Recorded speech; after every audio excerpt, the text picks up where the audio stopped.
சீனாவினுடைய ஆதிக்கத்தினூடாக இந்த பிரச்சனைகளுக்கு முடிவு கட்ட முடியுமா? எங்கட நாட்டு கடற்படையை வச்சு எங்கட எல்லையை நீங்கள் பாதுகாருங்களேன். நாங்களே இந்தியாவோட சண்டை பிடிக்கணும். கடற்தொழில் அமைச்சர் ஊடாக ஜனாதிபதியிடம் இந்த விடயங்கள் சம்பந்தமான ஒரு கோரிக்கை மகஜரை ஏன் இதுவரை நேரமும் கையளிக்கவில்லை? முதலில் இருந்த கடற்றொழில் அமைச்சருக்கும் தற்பொழுது பதவியேற்றிருக்கின்ற கடற்றொழில் அமைச்சருக்கும் நீங்கள் வித்தியாசங்களை இனங்காணுகிறீர்களா? இவரும் களத்தில் இறங்குறார், கிராமத்துக்கு வாரார், தேத்தண்ணி குடிக்கிறார், மக்களோட நிற்கிறார். ஆனால் செயல்பாடு இல்லை. சமூகம் நேயர்களுக்கு வணக்கம்.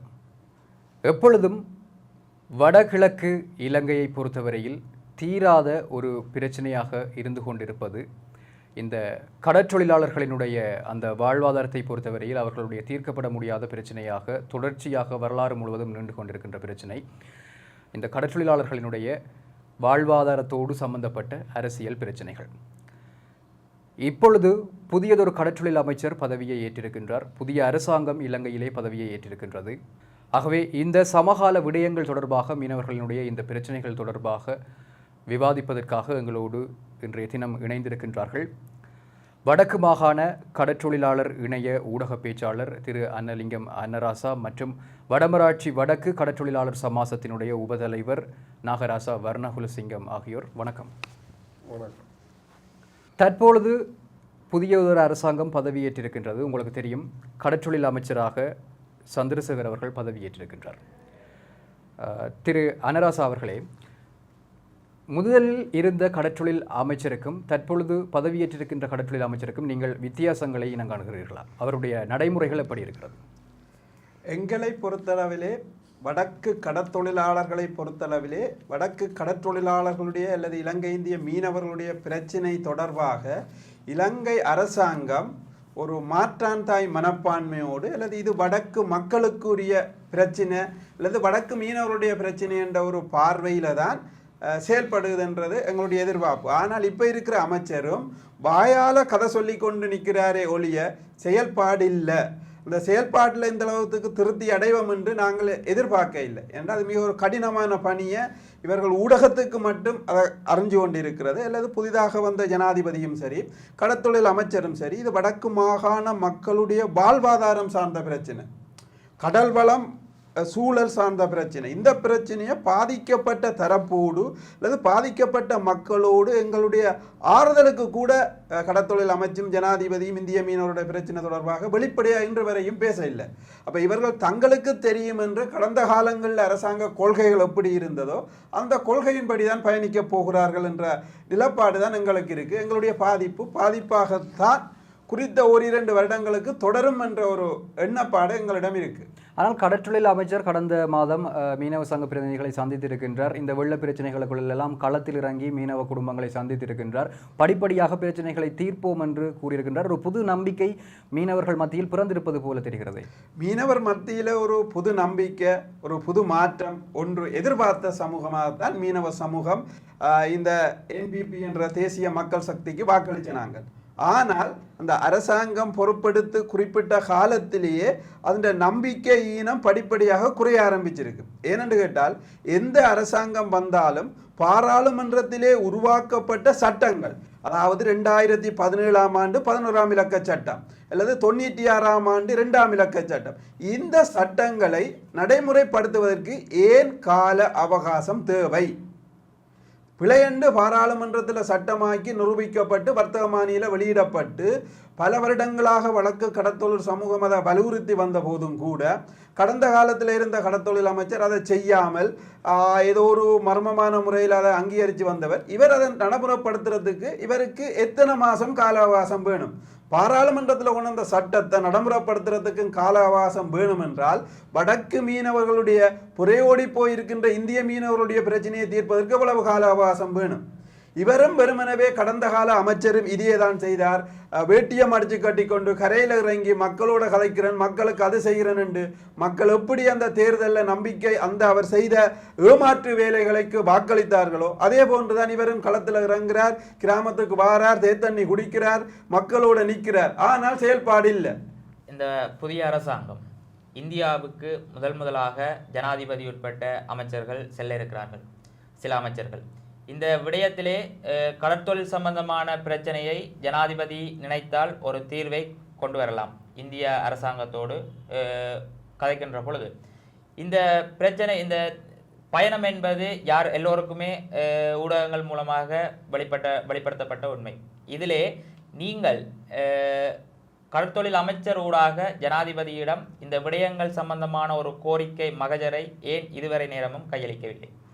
இப்போ போன மாதம் வீரன் சிங்க ஹோலில் வந்து புதிய கடற்தொழில் அமைச்சரை வரவேற்று அவரோட பேசி அவருக்குரிய கடிதங்கள் கையளிச்சினாங்க. எங்கள் இந்த வடக்கு மாகாணத்தில் எங்கள் இந்த கடற்தொழில் மக்கள் எதிர்நோக்கிற பிரச்சனைகள், உடனடியாக தீர்க்க வேண்டிய பிரச்சனைகள் நாங்கள் கையளிச்சினாங்க. 4 மாவட்டமும் சேர்ந்து நாங்கள் கையளிச்சினாங்க. இன்றைக்கு கையளித்ததுக்காக எந்த விதமான பதிலும் எங்களுக்கு கிடைக்கல. ஏனென்று சொன்னால் அதில் ஒரு கடற்தொழில் அமைச்சர் உண்மையின்படி அவர் வந்து நாங்கள் கொடுத்த கோரிக்கை, நாங்கள் அடுத்த இந்த மக்கள் தெரிவித்த கோரிக்கைகளுக்கு இணங்க அவர் அதுக்குரிய மறுமொழி எங்களுக்கு சரியான முறையில் வாக்குமூலம் தரையில்லை. ஏனென்று சொன்னால் இப்போ சில பிரச்சனை உடனே தீர்க்க வேண்டிய பிரச்சனை இருக்குது, சில பிரச்சனைகளை யோசித்து அமைச்சர் மட்டத்தில் முடிவெடுத்து செய்ய வேண்டிய பிரச்சனைகள் இருக்குது, சில பிரச்சனைகள் ராஜதந்திர ரீதியில் அணுகி அதை தீர்க்க வேண்டிய பிரச்சனைகள் இருக்குது. ஆனால் அவர் இது எந்த விதமான வாய் திறக்கவும் இல்லை. ஏனென்று சொன்னால் உங்களுக்கு இந்த பிரச்சனை நான் உடனே தீர்க்கிறேன், இந்த பிரச்சனை போறவங்க நாங்கள் 2 கலந்து பேசி தீர்க்கிறோம்னு சொல்லி அல்லது பிறகு ராஜதந்திரில் யோசித்து எந்த விதமான பதிலுமே எங்களுக்கு சொல்லல. சரி, இப்போ அவ இந்தியாவுக்கு போயினோம், அப்போ அதை முன்னிட்டு நீங்கள் ஒரு விசேடமாக ஒரு மகஜர் ஒன்று கொடுக்கலாம் தானே? கொடுக்காம இருக்கிறீங்கன்னா நீங்கள் அதில் நம்பிக்கை இல்லையா உங்களுக்கு? ஏன்னு சொன்னால் எங்களுக்கு நம்பிக்கை இல்லை. கொடுத்த கடிதத்துக்கும் கொடுத்த மகஜருக்கே எங்களுக்கு பதில் இல்லை. இப்போ நாங்கள் 4 மாவட்டம் சேர்ந்த ஒரு கடிதம் கொடுத்துருக்கிறோம். அந்த கடிதத்தை கூடவே ஜனாதிபதி கொடுக்கலாம். அதில் வந்து இந்திய இழுவப்படகிலிருந்து எங்கள் இந்த உள்ளூர் இழுவப்படகிலிருந்து தடை செய்யப்பட்ட தொழிலாளர் அனைத்தும் போட்டிருக்கின்றாங்க. முக்கியமாக தடை செய்யப்பட்ட தொழில், எங்களோட வளங்களை அளிக்கிற தொழில், எங்களோட மக்கள் இந்த வாழ்வாதாரத்தை எப்படி எடுக்கணும் அது எல்லாத்தையும் நாங்கள் உள்ளடக்கி தான் அந்த கடிதம் கொடுத்துறாங்க, மகஜர் கொடுத்துறாங்க. ஆனால் இதுவரையில அது மாயத்துறைக்கையில பதிலும் இல்லை. எது செய்கிறோம், இது ஒன்று செய்கிறோம், இல்லை செய்யலை, இது சம்பந்தமான ஜனாதிபதியோட கலைக்கிறோம் செய்கிறோம், எந்த விதமான அறிய ஒரு பதிலுமே இல்லை. ஆனா இந்திய மீனவர்களுடைய கைதுகள் தொடர்ச்சியாக இடம்பெறுது தானே? இப்ப இது எங்களந்த நாங்கள் வந்து எங்களந்த அரியணம் தாங்கலாம தான் நாங்கள் கொடுக்குற பிரச்சனைகளை தாக்கலாம தான் ஒரு சில படங்களை பிடிக்கும். இன்றைக்கு இலங்கை அரசாங்கம் நினைச்சா ஒரே நாளில் 100-150 படகு பிடிக்கலாம். இன்றைக்கு இலங்கை அரசாங்கத்துக்கு ஒரு நேவி 2 நேவி கிடைக்கல. உங்கள்ட்ட எத்தனையோ நேவி நிற்குது. இன்றைக்கு உண்மையா எல்லாம் இன்றைக்கு படகுகளை பிடிக்கணும்னு சொன்னா ஒரு நாளை குறைந்த 25-30 படகத்தை பிடிக்கலாம். சும்மா தாங்கள் பிடிக்கிறோம், தாங்கள் நடவடிக்கை எடுக்கிறோம் என்ற ஒரு பொய்யான ஒரு தகவலுக்காக 1-2 படகு பிடிக்கிறார்கள் தவிர மற்றபடி பிடிக்கிறீர்கள். இன்றைக்கு இந்தியாவிலிருந்து வரைக்கும் 1-2 படகு வர இல்லை, நூற்றுக்கணக்கான படகு வரும், 500-1000 என்ற படகு வருது. உண்மையா சில நேரத்தில் நீங்கள் 70 நடுந்தி பக்கம் அது என்னவோ தெரியல எனக்கு, வடமராட்சி பக்கம் மாற படகுகளை கண்டு பார்த்தீங்கன்னு சொன்னால் நாங்கள் ஒரு 15-20 கிலோமீட்டருக்கு இந்த திருவிழாவுக்கு சோடிச்சேமர் தான் வரும் வெளிச்சங்கள், இந்தியன் விழுவப்படாங்க. அவன் வெள்ளாண்டு போட்டு நாங்கள் எங்கட வேலைகளை இழுக்கிறே அவன் வந்து எங்கட வேலைகளை பிச்சு கொண்டு போயிடுவான். அப்படியாக எண்ணு கணக்கில் தான் வர்றான். அப்படி வரையக்கில்லை ஏன் இந்திய நேவியால ஒன்று எங்கட ஸ்ரீலங்கா நேவியால் ஒரு படகத்தான பிடிக்கணும். சரி, கடற்றொழிலாளர்களினுடைய பிரச்சனை குறிப்பாக இந்த இந்திய மீனவர்களினுடைய அத்துமீறல்களால் கடுமையாக பாதிக்கப்பட்டிருக்கின்றது. ஆகவே கடந்த காலங்களிலும் இதுதான் பிரச்சனை. அமைச்சர் டக்ளஸ் தேவானந்தா இருந்த பொழுதும், முன்னாள் அமைச்சர் இருந்த பொழுதும் இதுதான் பிரச்சனையாக இருந்தது. அப்பொழுதும் நீங்கள் போராடினீர்கள், கச்சேரிகளில் எல்லாம் பயங்கரமான போராட்டங்கள் எல்லாம் இடம்பெற்றன, வீதிகளை மறித்தெல்லாம் போராடினீர்கள். தற்பொழுதும் அதே மாதிரியான விடயங்கள் தான் தொடர்ந்து கொண்டிருக்கின்றன. இந்த அரசாங்கத்திலும் நம்பிக்கை இல்லை என்று கூறுகின்றீர்கள். அப்படி என்றால் இந்த சமாசங்கள் மற்றும் சங்கங்களுடைய தலைவர்கள், பிரதிநிதிகளாக இருக்கக்கூடிய உங்களுடைய பணி என்ன? வெறுமனே இதையை திருப்ப கூறிக்கொண்டிருப்பது தான் உங்களுடைய வேலையாக இருக்க போதா? இதற்கான தீர்க்கமான ஒரு முடிவை கொண்டு வருவதற்கு நீங்கள் என்ன மாதிரியான விடயங்களை முன்னெடுக்க போகின்றீர்கள்? தொடர்ச்சியாக இப்படி கதைத்துக் கொண்டிருக்க முடியாது. நாங்கள் தொடர்ச்சியாக கதைத்து கொண்டிருக்கீங்களா? அந்த உண்மையின்படி நாங்கள் திருப்பி போராடி கலைச்சிட்டோம். ஏனென்று சொன்னால் நாங்கள் பருத்தித்துறையில் பிரதேச செய்யறதுக்கு முன்னால் வந்து போராடி கொண்டு கேட்க இதே இப்போ தற்சமயமாக இப்போ இருக்கிற கடற்தொழில் அமைச்சர் சந்திரசேகர் வந்து எங்களோட சேர்ந்து போராடினவர் மேக் பிடிச்சு காத்தி கொண்டு வந்தவர். இந்தியா இழுவப்படைக்கு எதிரான முறையில் உடனடியாக வந்து எங்களோட சேர்ந்து மேக் பிடிச்சு கத்தி கோஷம் ஒழுப்பி எங்களோட போராடினவர். இன்றைக்கு வந்து இந்திய அலுவலக படகு சம்பந்தமா இன்றைக்கு சொல்றார் அது இந்திய அலுவலக படகு மோசமா தான் இருக்கு, இதுக்குரிய நடவடிக்கை தாங்கள் எடுக்கத்தான் வேண்டும் என்று ஒரு மீடியாவில் கொடுத்திருந்தார். ஆனால் உண்மையின்படி நாங்கள் கச்சேரியை பறிஞ்சு போராடினாங்கள். அப்போ முதல் இருந்த கடத்தொழில் அமைச்சர் வந்து போராட்டம் வந்து நீங்கள் போராடினால்தான் தெரியும், உலகத்துக்கு தெரியும், நாங்கள் நடவடிக்கை எடுக்கலாம் எடுக்கணும்னு சொல்லி மக்களை உசுப்பேத்தி மக்களும் வந்து போராடினது, நாங்கள் மக்களை திரட்டி போராடி எந்த விதமான பலனும் இல்லை. இந்திய மீனவர்களோடு பேச்சுக்களுக்கு செல்வதற்கு முன்பாக சமாசங்களினுடைய சம்மேளன தலைவராக நீங்கள் இருந்திருக்கின்றீர்கள். இந்த இழுவை படகு மற்றும் சுருக்குவலை போன்ற பிரச்சனைகள் இங்கேயே பிரச்சனைகளாக இருக்கின்றன, அதாவது உங்களுடைய மீனவர்களுக்குள்ளேயே பிரச்சனைகளாக இருக்கின்றன. அவர்களோடு கதைத்து முதலிலே அந்த பிரச்சனைகளுக்கு ஒரு முற்றுப்புள்ளி வைக்க முடியவில்லை. சரி, இதுக்கு பதில் சொல்கிற வாரத்துக்கு முதலாவது ஒரு கேள்வி அவர் கேட்டவர், இலங்கை ஜனாதிபதி இந்தியாவுக்கு போகிறார் இந்த மீனவற்ற பிரச்சனை. நாங்கள் வலியுறுத்துறது வந்து நாங்கள் இறமையுள்ள நாடா இல்லையா, இலங்கை நாங்கள் இறமையுள்ள நாடா இல்லையா? நிச்சயமாக இறமையுள்ள நாடு. இறமையுள்ள நாட்டில் வெளிநாட்டுக்காரர் எங்கட நாட்டுக்குள்ள வாராண்டா அதை கட்டுப்படுத்த வேண்டிய பொறுப்பு இருக்கா இல்லையா? ஜனாதிபதிக்கு அந்த அதிகாரமும் இருக்கிறது. கடல் தாண்டி வாரானுண்டா கடற்படை இன்னும் ஒரு தீவிரவாதிகளோ அல்லது நஷ்டாயிட்டுகளோ இலங்கைக்கு வர அனுமதிப்பார்களா இல்லையா? இப்போ இதை கட்டுப்படுத்துங்களேன். எங்கட நாட்டு கடற்படையை வச்சு எங்கட எல்லையை நீங்கள் பாதுகாருங்களேன். நாங்களே இந்தியாவோட சண்டை பிடிக்கணும் தேவையில்லை தானே எங்களுக்கு? நாங்கள் ஒரு இறமையுள்ள நாடு, எங்கள்கிட்ட கடற்படை 74வது ஆண்டை பூர்த்தியாக கொண்டாடி இருக்கு, ஒரு பாதுகாப்பு அமைச்சு இருக்கு. எங்கட இறமைக்கு இன்னும் ஒருத்தன் வர்றத்தை கட்டுப்படுத்த முடியாத அரசாங்கமாக தானே இந்த அரசாங்கம் இருக்கு. ஓமோ இல்லையோ, கடலோ தரையோ கட்டுப்படுத்த முடியாம தானே இருக்கு. இதே மீனவர்ன்ற போர்வையில் வேறு யாராவது வந்து எங்கட நாட்டுக்குள்ள நுழைஞ்சால் கடற்படை பார்த்து கொண்டு இருக்குமா, பாதுகாப்பு பிரிவு பார்த்து கொண்டு இருக்குமா, ஜனாதிபதி பார்த்து கொண்டிருப்பாரா? யார் பார்த்து கொண்டிருப்பின? நாங்கள் வடக்கு மக்கள், தமிழர், இது தமிழ் கடல், என்ன பாடுபட்டு போனாலும் என்று அரசாங்கம் இருக்கிற என்று நாங்கள் கருத தோன்றுது. குறிப்பாக இதில் குறிப்பிடுவதற்கு மன்னிக்கவும், புதிய அரசாங்கம் வந்து சிறிய காலம், ஒரு குறுகிய காலம். இந்த காலத்துக்குள்ளே மீனவர் சமுதாயத்தினுடைய குற்றச்சாட்டுக்கள் கடற்தொழில் அமைச்சராக இருக்கட்டும் சரி, அரசாங்கம் ஜனாதிபதியாக இருக்கட்டும் சரி, பாரிய ஒரு குற்றச்சாட்டுகளை முன்வைக்கிறீர்கள். இவர்களுக்கான கால அவகாசத்தை நீங்கள் கொடுக்கவில்லை, ஆனால் குற்றச்சாட்டுகள் முன்வைக்கிறீர்கள். புதிய அரசாங்கம் சொல்லுகிறது, நாங்கள் இனமத பேதமின்றி ஒரு குடையின் கீழே எங்களுடைய ஆட்சி நடைபெற இருக்கின்றது, எங்களுடைய அரசாங்கம் கொண்டு செல்ல நாங்கள் விரும்புகின்றோம் என்று பாராளுமன்றத்திலே ஆங்காங்கே முழங்கியது. இவற்றை எல்லாத்தையும் ஒரு கால அவகாசத்தோடு நாங்கள் எதிர்பார்க்க கூடாதா என்பதுதான் என்னுடைய கேள்வி. சரி, எங்களுடைய இறமையுள்ள நாட்டுக்கு ஒரு வேறே ஒருத்தர் யாரோ ஒருத்தர் அத்துமீறி வருகிறேன் என்றால் இதுக்கு கால அவகாசம் கொடுக்கணுமா கொடுக்கக்கூடாதா? எங்கட இறமையுள்ள நாட்டில் ஆரோ ஒரு வெளிநாடு வைபோசா வருகுது, இதுக்கு கால அவகாசம் கொடுக்கணுமா இல்லையா? கொடுக்கக்கூடாது. அப்போ இதை கட்டுப்படுத்துறதுக்கும் கால அவகாசம் இந்த அரசாங்கத்துக்கு வேணுமெண்டா அப்போ இதை செய்கிறதுக்கு கால அவகாசம். நாங்கள் நடைமுறைக்கு சாத்தியமான பிரச்சனை, ஒரு அரசாங்கம் வந்தால் ஒரு கால அவகாசம் கொடுக்க வேண்டும் என்பது எங்களுக்கு தெளிவாக தெரியும். ஆனால் இது முக்கியமான பிரச்சனை, அதாவது எங்களுடைய மக்களுடைய வாழ்வாதாரம் அளிக்கப்படுகிறது, பலி அளிக்கப்படுகிறது. இது யாருமே கண்டுகொள்ளாம தானே இருக்குன்னு எங்கட பாதிப்பை யாருமே மேலோட்டமாக உணர்கினே ஒழிய எங்கண்ட நிலையில இருந்து உணர இல்லை தானே. இந்த பிரச்சனைக்கு தூய நீதி என்பதனை ஒரு பொழுதும் எதிர்பார்க்க முடியாது, அரசியல் நீதியைத்தான் நீங்கள் எதிர்பார்க்க முடியும். ஆகவே அரசியல் ரீதியாகத்தான் இதனை நகர்த்த வேண்டிய ஒரு கடப்பாடு சமாசங்கள் சங்கங்களாக உங்களுக்கு இருக்கின்றது. அதற்கு அப்பால் இந்த உங்களுடைய உள்ளூர் மீனவர்களுடைய பிரச்சனை, அதற்கான பதில் என்ன? இல்லை, உள்ளூர் மீனவர்களை நீங்கள் கேட்குறதுல நாங்கள் ஏற்றுக்கொண்டு தான் ஆகணும். வந்து எங்கட மக்களுக்கையும் பிரிவினை இருக்கு. சட்டவிரோதமான தொழிலை செய்கிறதும் எங்கட மக்கள், எங்கட பிரதேசத்தை சேர்ந்தவர்கள். அவர்கள் கடந்த காலங்களில் ஏதோ ஒரு அதிகார வர்க்கத்தோடு இணைஞ்சுதான் அந்த சட்டவிரோதமான தொழிலை செய்தவர். அப்போ அந்த அதிகார வர்க்கம் எங்களோட சமூகத்தை பிளவுபடுத்தி ஒற்றுமைப்படாமல் பல கூறுகளாக பிரித்து ஒரு அரசியல் லாபம் நடத்துறதுக்குரிய முயற்சி நடந்தது. அந்த முயற்சியில் இருந்து இனித்தான் நாங்கள் விடுபட்டு அடுத்த வருஷம் எங்களுக்கு வடமாகாணத்துக்கே உரித்தான கூட்டுறவு அமைப்புகளை பலப்படுத்தி அதனூடாக நாங்கள் ஒன்றுபடுறதுக்குரிய முயற்சிகள் பல எடுத்துக்கொண்டிருக்கிறோம்.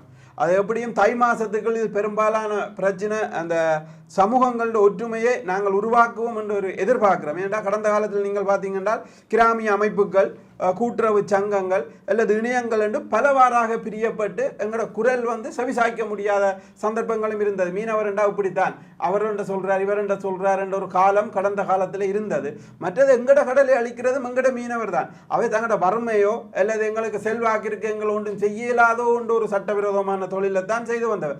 அதையும் கட்டுப்படுத்த வேண்டும் என்றுதான் எங்கட வாதம். அந்த தொடக்கம் இன்று வரைக்கும் உள்ளூர்லேயோ சரி வெளியூர்லேயோ சரி எங்களுடைய கடல் சூழலையும் கடலையும் பாதிக்கின்ற எந்த தொழிலையும் யாராக இருந்தாலும் செய்யக்கூடாது என்பது எங்களுடைய வாதம். அந்த வாதத்தின் அடிப்படையிலே தான் பாராளுமன்றத்திலே கொண்டு வரப்பட்ட சட்டத்தை இந்த அரசாங்கம் நடைமுறைப்படுத்துவதற்கு ஏன் கால அவகாசம் என்ற கேள்வி நான் முதலே கேட்டது. இந்த பாராளுமன்ற உறுப்பினர்களை பொறுத்தவரையில் யாழ் மாவட்டத்தில் 3 பாராளுமன்ற உறுப்பினர்கள் ஜேவிபிக்கு கிடைத்திருக்கின்றார்கள்.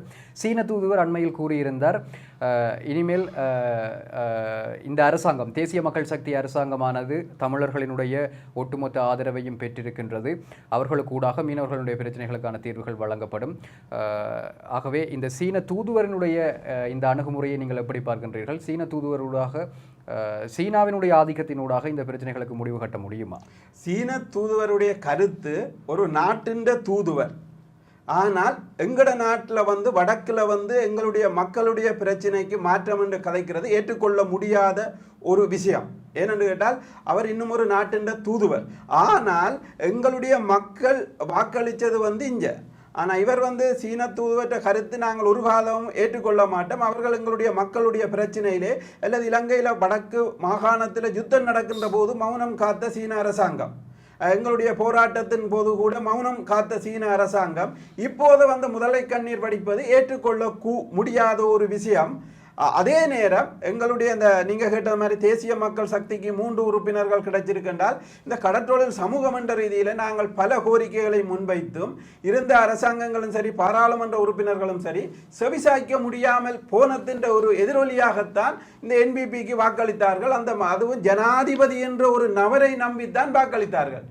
தனி பாராளுமன்ற உறுப்பினர்கள் அவர் இவர் என்று வாக்களிக்கல, அனுரகுமார திசாநாயக்காவை நம்பித்தான் வாக்களித்த அவர்களை ஒழிய இந்த பாராளுமன்ற உறுப்பினர்களை நம்பி வாக்களிக்க இல்லை என்றது எங்களுடைய தெளிவான கருத்து.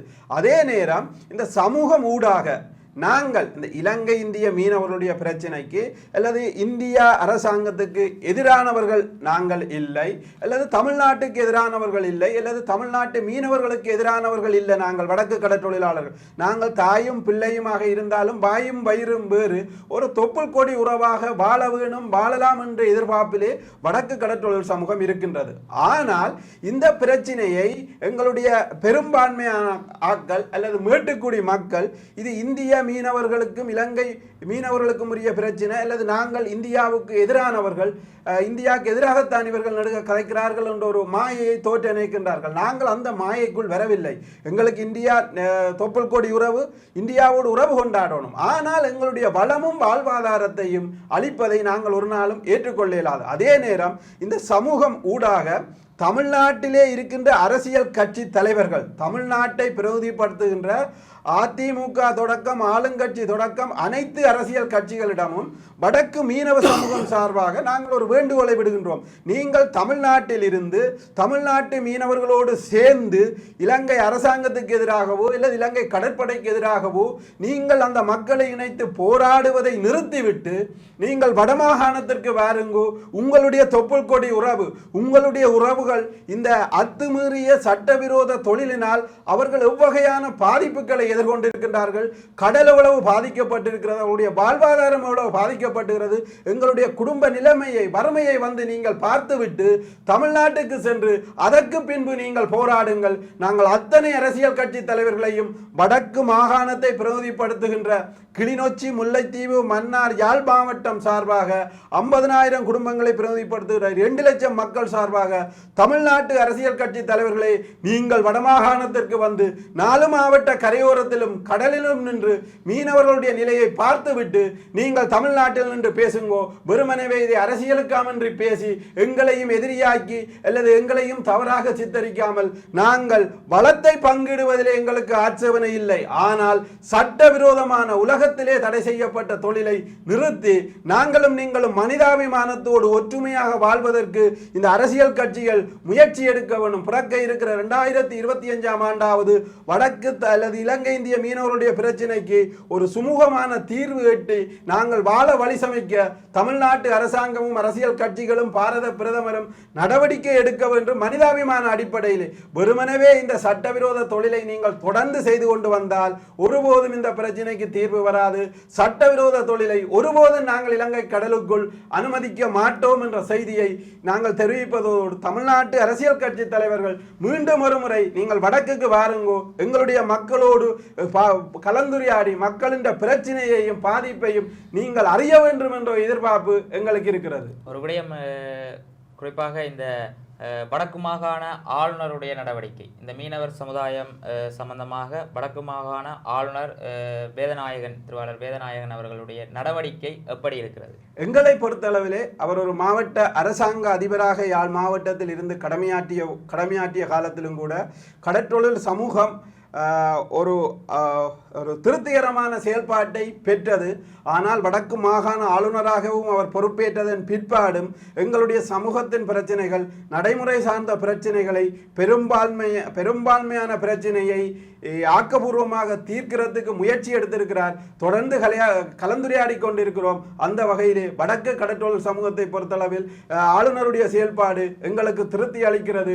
நாங்கள் அதை வரவேற்கிறோம். அவரோடு இணைந்து பயணித்து எங்களுடைய பிரச்சனைக்கு சுமூகமான தீர்வை எட்டுவதற்கு வடக்கு கடற்றொழில் சமூகம் என்றைக்கும் தயாராக இருக்கு. அவருடைய சேவை இன்று வரைக்கும் எங்களுக்கு திருப்தி அளிக்கிறது, ஆதரவளிக்கின்றது என்ற செய்தியை நாங்கள் உறுதியாக சொல்லுகின்றோம். அதன் பலனை எதிர்காலத்தில் உங்களுடைய ஊடகங்களுக்கும் நாங்கள் அதை வெளிப்படுத்துவோம். எதை செய்தோம், எதை சாதித்தோம் என்று ஒரு நிலைப்பாட்டை நாங்கள் வெளிப்படுத்துவோம். அந்த அளவுக்கு அவர் எங்கள் மீது கரிசனையும் மனிதாபிமானமும் காட்டி நிற்கின்றார் என்ற செய்தியை நான் தெளிவாக சொல்லுகின்றேன்.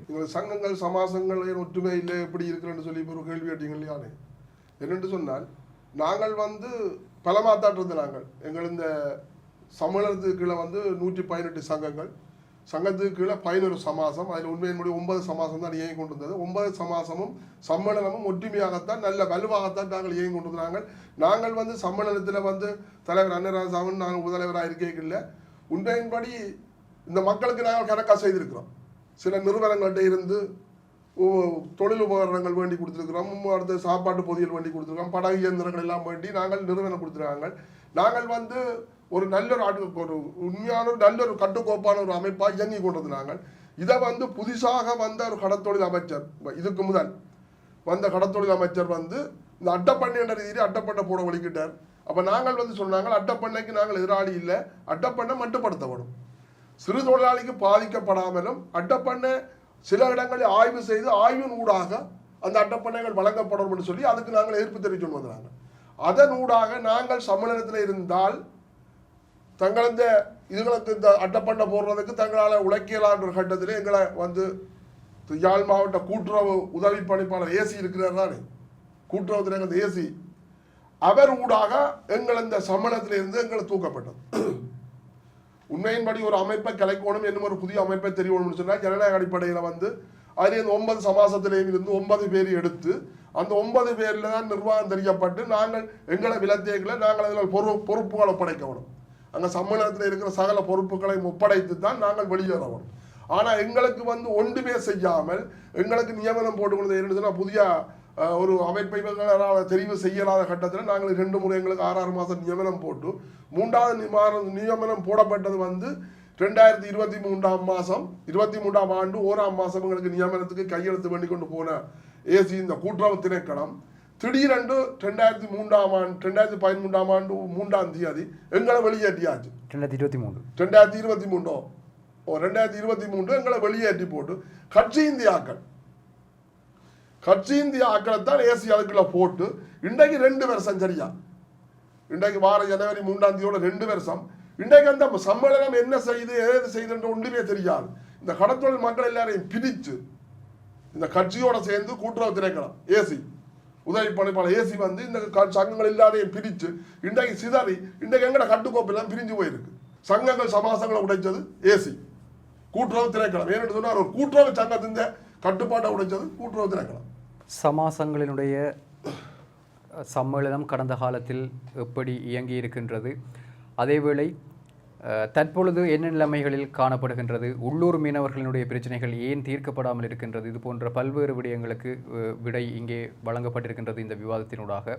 அதே போல இந்த புதிய அரசாங்கம், என்பிபியினுடைய புதிய அரசாங்கம் இந்த தொழிலாளர்களுக்கு, கடற்றொழிலாளர்களுக்கு எப்படியான தீர்வினை வழங்க வேண்டும், அதிலே என்ன சிக்கல்கள் இருக்கின்றது, ஏன் அவர்களுக்கு கால அவகாசம் தேவைப்படுகின்றது, அவர்களுக்கு உண்மையில் கால அவகாசம் தேவையா, இது போன்ற விடயங்களையும் இன்றைய தினம் விவாதித்திருக்கின்றோம்.